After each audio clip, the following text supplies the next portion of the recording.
you think knowing facts makes you strong? It doesn't, not in the world we live in. You collect information like armor.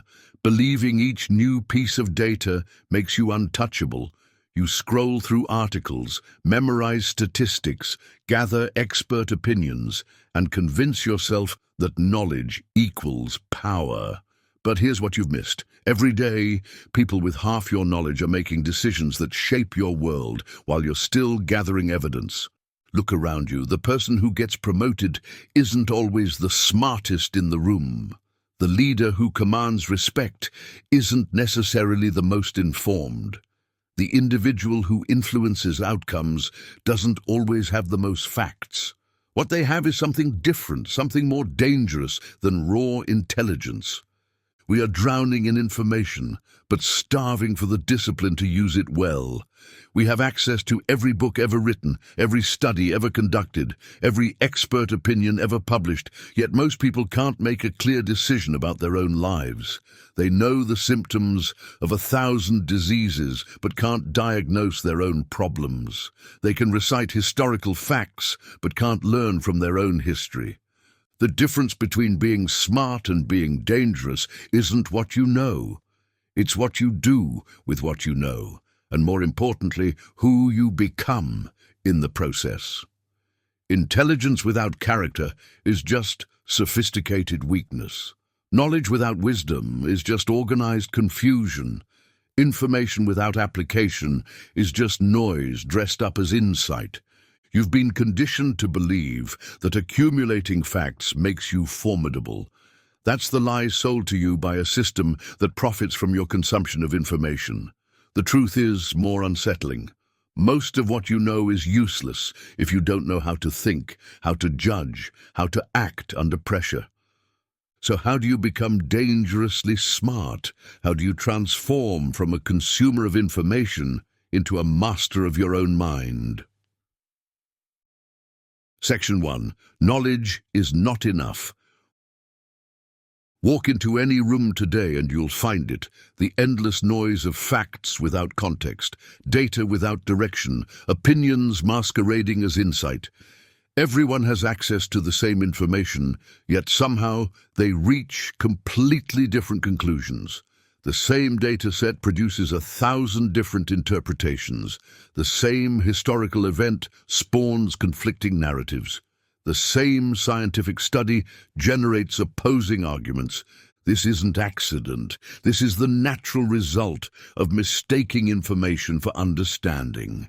We have access to humanity's entire knowledge base, yet most people can't make a clear decision about their own lives. They can tell you the GDP of 17 countries, but can't budget their own finances. They know the theoretical principles of leadership, but can't lead themselves out of destructive patterns. They understand complex political theories, but can't navigate simple interpersonal conflicts.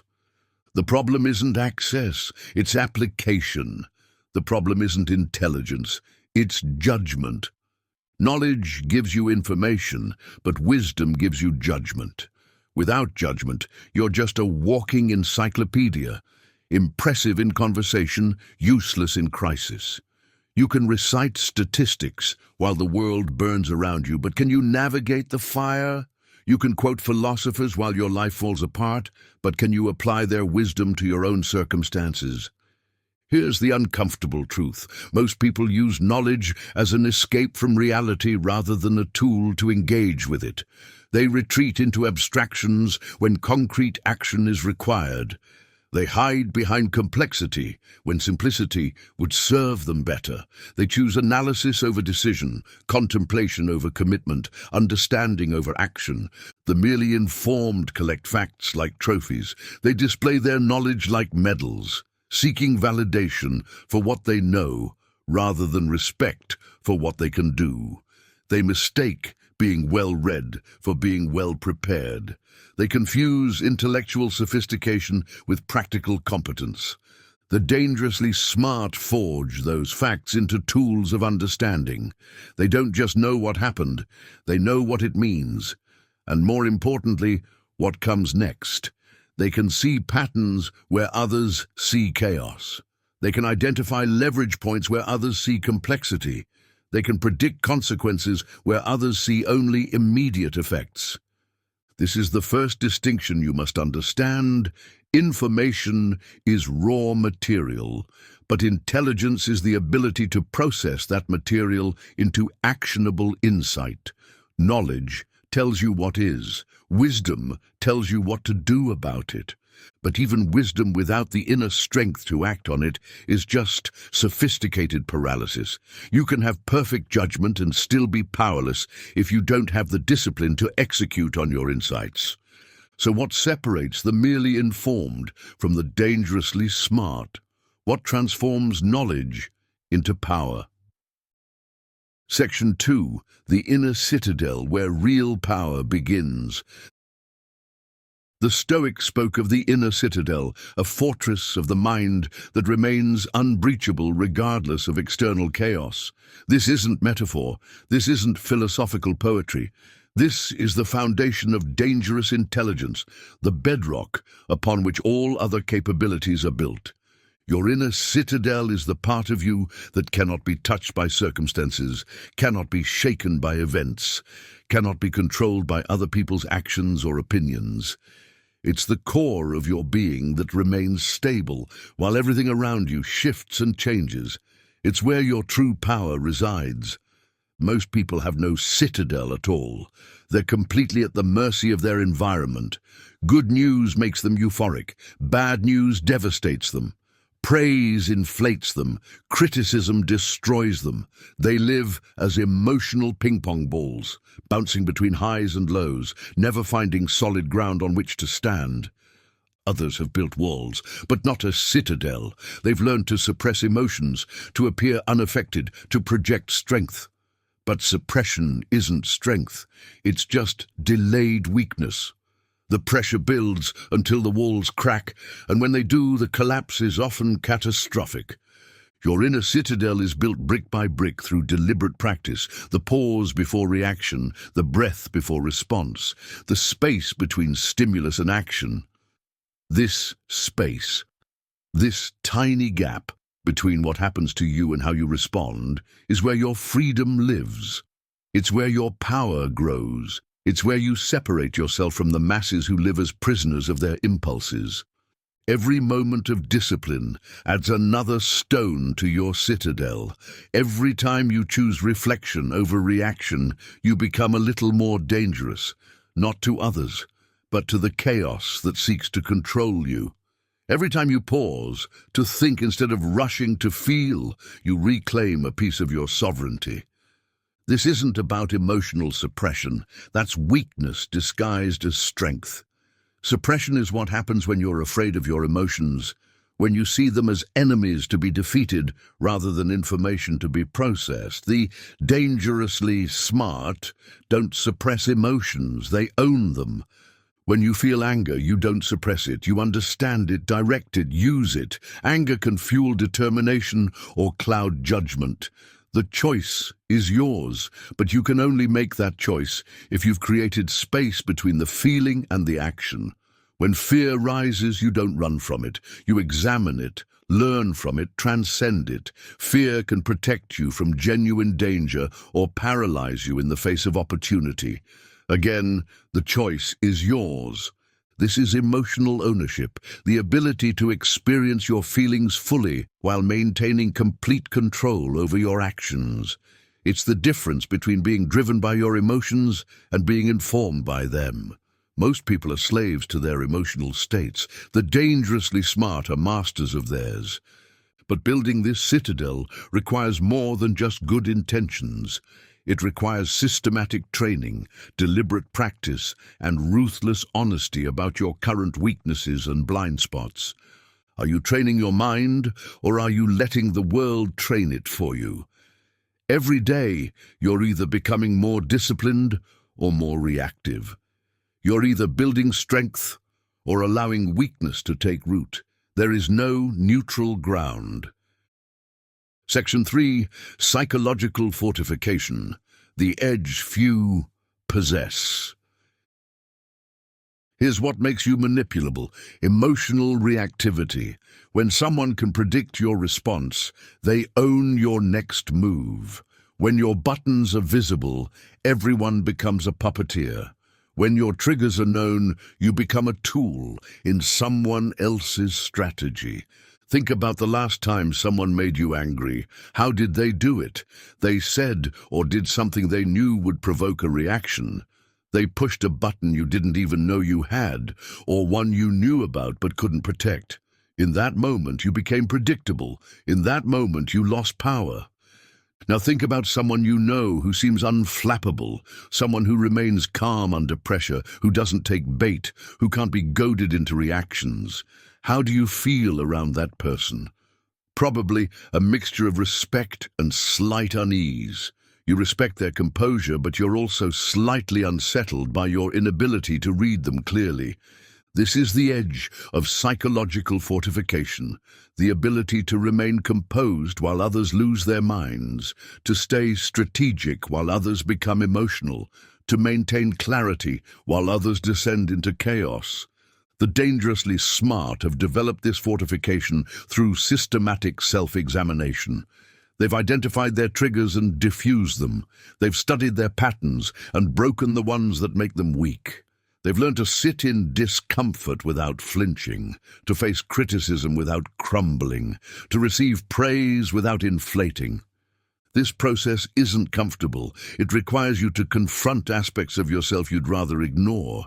It means acknowledging your insecurities, examining your fears, and honestly assessing your weaknesses. Most people avoid this kind of self-examination because it's painful. They'd rather stay comfortable in their illusions than do the hard work of psychological fortification. But here's what this work gives you: the ability to read the room while remaining unreadable yourself. When you're not constantly managing your own emotional reactions, you can observe others clearly. When you're not defending against perceived slights, you can detect actual threats. When you're not performing for approval, you can see through others' performances. You begin to spot manipulation because you've studied it, not just in books, but in your own experience of being manipulated. You recognize lies because you've learned to tell truth from fiction within yourself first. You navigate social dynamics like a chess master, not to exploit others, but to understand the game being played and choose your moves consciously. This gives you options that reactive people don't have. When someone tries to provoke you, you can choose whether to engage or not. When someone attempts to manipulate you, you can play along if it serves your purposes, or call it out if it doesn't. When someone lies to you, you can decide whether to confront the lie immediately or store the information for later use. You develop what intelligence professionals call emotional discipline, the ability to maintain operational effectiveness regardless of psychological pressure. You can think clearly under stress, make decisions without being swayed by mood, and maintain long-term perspective even in short-term crisis. But this edge must be sharpened constantly. Psychological fortification isn't a destination, it's a practice, and that practice requires one fundamental discipline that most people avoid. Section 4. The mind as a blade, sharpened through relentless learning. The Stoics didn't learn to win arguments, they learned to see clearly. There's a difference, and it changes everything.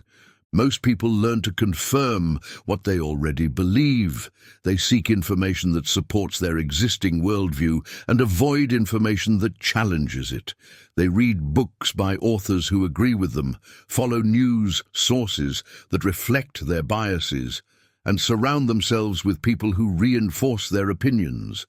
This isn't learning, it's just intellectual masturbation. The dangerously smart learn to destroy their own assumptions.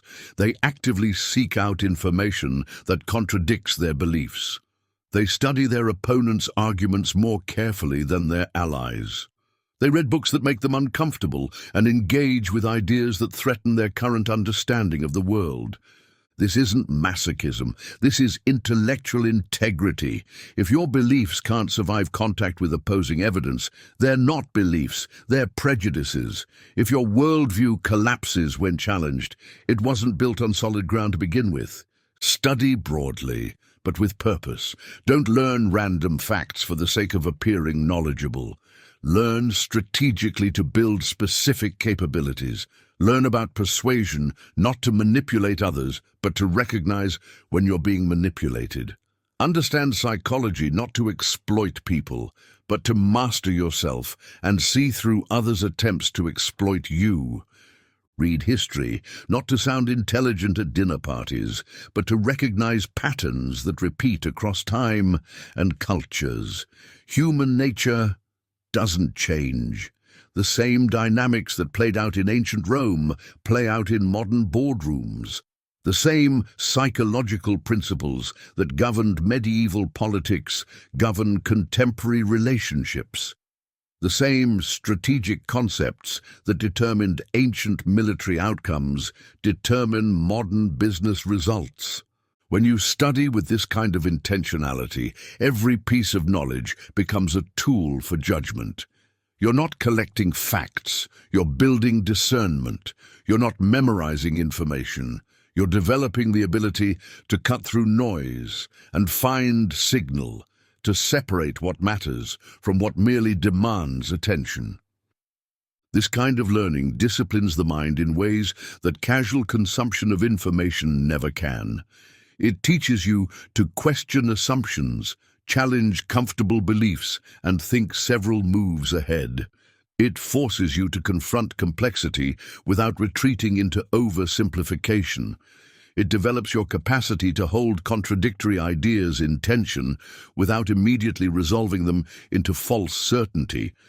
You begin to see how different fields of knowledge connect and reinforce each other. Philosophy informs psychology, which illuminates history, which explains politics, which reveals economics, which demonstrates strategy. The world stops being a collection of separate subjects and becomes an integrated system of relationships and patterns. But perhaps most importantly, this kind of learning teaches you to think independently. When you've studied multiple perspectives on the same issue, when you've traced ideas back to their sources, when you've seen how often conventional wisdom is wrong, you develop intellectual courage, the willingness to form your own judgments even when they conflict with popular opinion. This intellectual courage is essential because knowledge without the willingness to act on it is useless. If you can see clearly but lack the confidence to trust your own judgment, you'll remain paralyzed by analysis. If you understand what needs to be done but fear the social consequences of doing it, you'll remain trapped in comfortable conformity. But knowledge and courage still aren't enough. Even the most well-informed, intellectually courageous person can fail if they don't know how to communicate their insights effectively. Once you see clearly, how do you speak with impact? Section 5, the power of words, influence through clarity. The dangerously smart person isn't the loudest voice in the room. They're not the one dominating conversations or constantly displaying their knowledge. In fact, they might say very little for long stretches of time. But when they finally open their mouth, something changes in the room. The conversation shifts. People lean in. The dynamic transforms. This isn't accident. This is the result of understanding that words are tools, not weapons. That precision matters more than volume. That timing matters more than frequency. That one well-placed truth cuts deeper than 1,000 clever arguments. Most people use words to fill space, to maintain attention, to avoid uncomfortable silence. They talk to hear themselves think, to process their emotions out loud, to prove their intelligence or relevance. They mistake being articulate for being influential, eloquent for being effective. The dangerously smart use words to accomplish specific objectives. Before they speak, they know what they want to achieve. Do they want to clarify a misconception? Do they want to shift the direction of a conversation? Do they want to challenge an assumption? Do they want to provide crucial information that others are missing? They've learned the power of restraint. Not everything that can be said should be said. In fact, most things that could be said probably shouldn't be. Every word you speak either adds value to the conversation or detracts from it. Every statement either increases your credibility or diminishes it. Every comment either moves the situation forward or sideways. Most people haven't learned this discipline. They speak impulsively, react emotionally, and wonder why their words carry no weight. They confuse being heard with being listened to, being verbose with being valuable, being opinionated with being insightful. The dangerously smart have learned to listen more than they speak. They gather information before forming conclusions. They understand the perspectives in the room before offering their own. They wait for the right moment rather than forcing their way into every conversation. When they do speak, they've mastered timing, knowing when silence is more powerful than speech, when a question is more effective than a statement, when a pause creates more impact than a rush of words. They understand that influence isn't about overwhelming people with information. It's about providing the right information at the right time, in the right way. They've developed what you might call surgical precision in communication. They can identify the exact point where intervention is needed and apply just enough pressure to achieve the desired result. They don't use a sledgehammer when a scalpel will do. They don't deliver speeches when a single sentence will suffice. This precision comes from understanding audience, context, and objectives.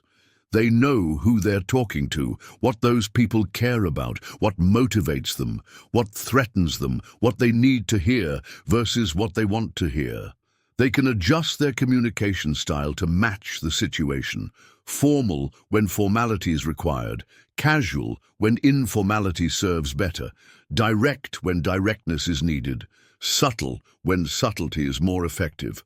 But perhaps most importantly, they speak from a place of genuine conviction rather than a need to impress. Their words carry weight because they believe what they're saying. They're not performing, they're communicating. They're not trying to sound smart, they're trying to be helpful. They're not seeking approval, they're providing value. This authenticity is what makes their words memorable.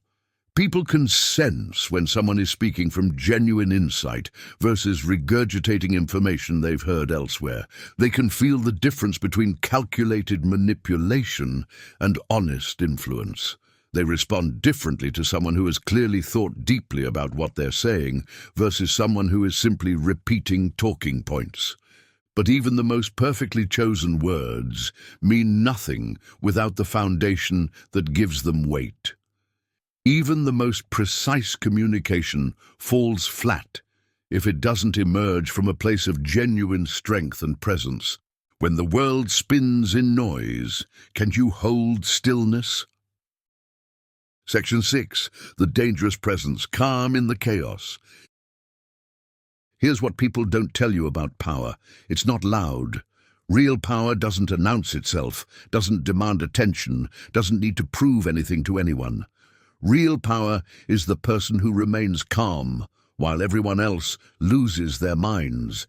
It's the steady voice in the storm, the clear thinker in the crisis, the unmoved mover in a world of constant motion. This kind of composure isn't natural. It's not a personality trait you're born with or a genetic gift some people receive and others don't. It's a skill developed through deliberate practice, systematic training, and countless hours of working on yourself when no one is watching. Most people's energy is scattered. They're pulled in multiple directions by competing demands, conflicting emotions, and constantly shifting circumstances.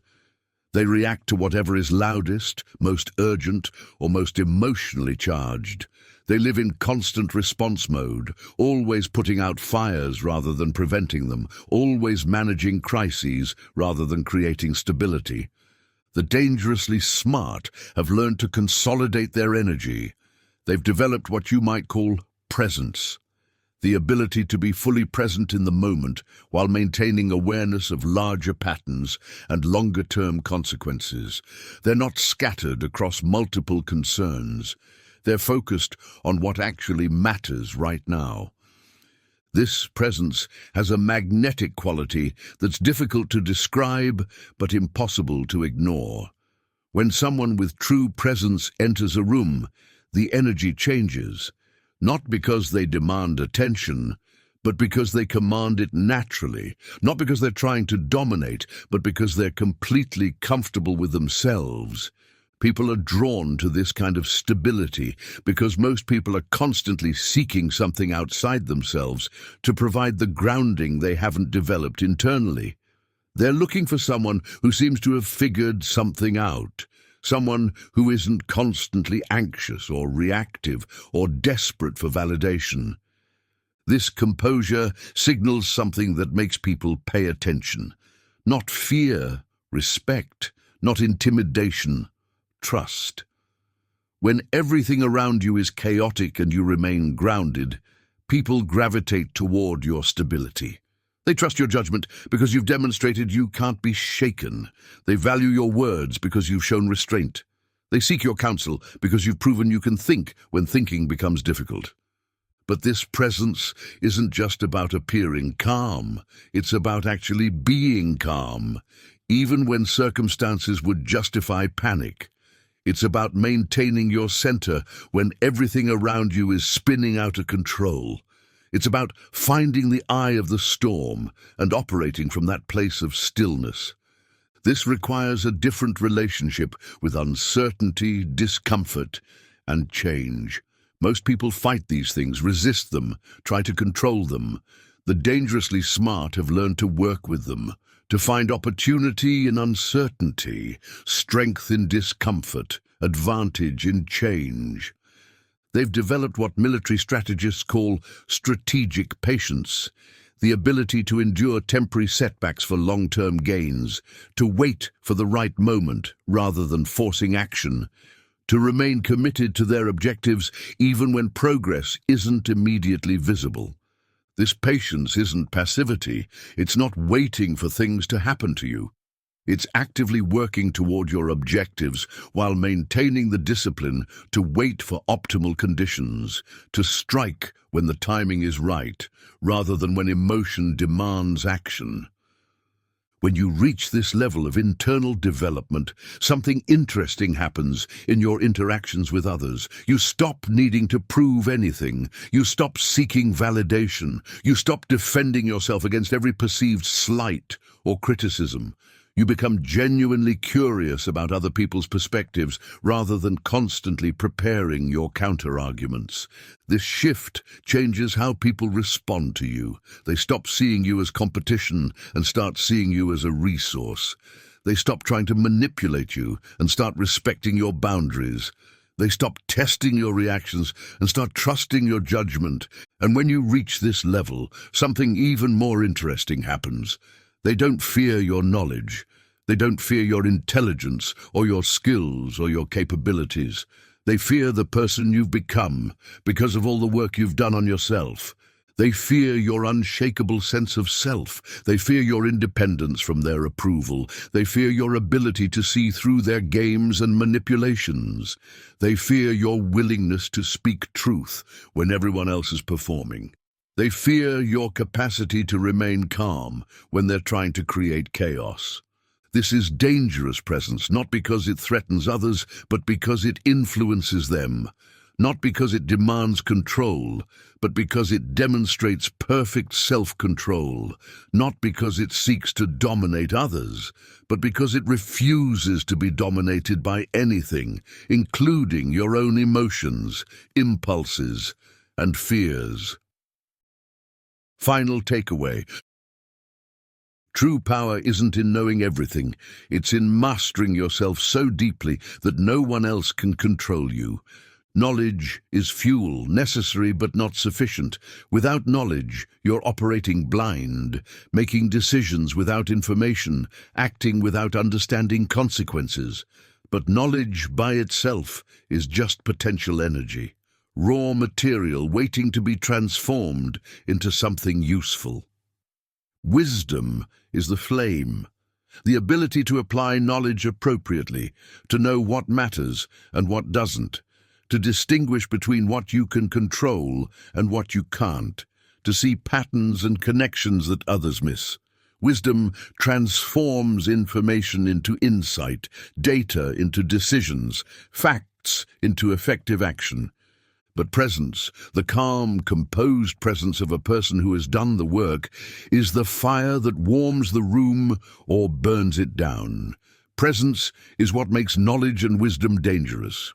It's what transforms personal development into social influence, internal strength into external impact. When you combine deep knowledge with practical wisdom and unshakable presence, you become something that most people will never understand, but everyone will recognize. You become someone who can't be bought, can't be intimidated, can't be manipulated, and can't be controlled. You become dangerously intelligent, not because you threaten others, but because you're immune to the forces that control them.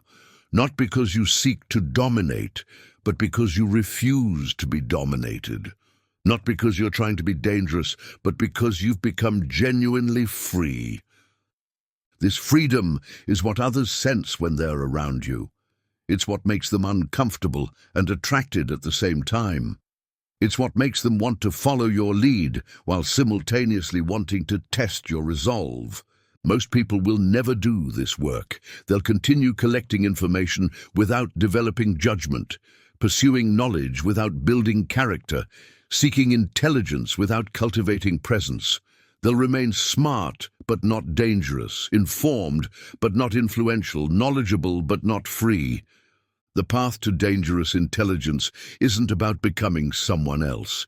It's about becoming who you actually are beneath all the conditioning, reactivity, and fear that currently defines your responses to the world. It's about stripping away everything that makes you weak and cultivating everything that makes you strong. The choice is yours.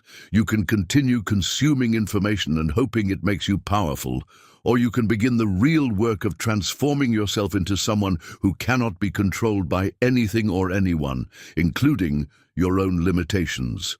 You decide